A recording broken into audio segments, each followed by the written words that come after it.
Dari total 1.111.176 jiwa warga Palembang, tercatat ada 40.000 jiwa yang belum melakukan perekaman KTP elektronik. Hal ini disampaikan Santi Zahara selaku Sekretaris Dinas Kependudukan dan Pencatatan Sipil Kota Palembang pada Selasa 6 September 2016.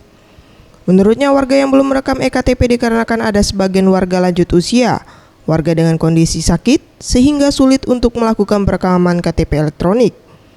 Dari masyarakat itu sendiri, karena mereka itu kurang kesadaran. Mungkin dari yang jumlah belum merekam tersebut kebanyakan yang usianya sudah lanjut usia. Mereka beranggapan kan tidak terlalu banyak aktivitas lagi dan KTP yang lama juga sudah berlaku seumur hidup, sehingga mereka ini tidak mau lagi untuk melakukan perekaman. Termasuk juga mungkin ada yang kondisinya sakit. Ia menambahkan, pelayanan jemput bola dan penambahan jam pelayanan dalam melakukan perekaman KTP elektronik telah dilakukan, yaitu pada hari Sabtu dan Minggu, bekerjasama dengan Kecamatan sekota Palembang. Megawati Handayani, Anugerah Sandi Pratama, Sriwijaya TV.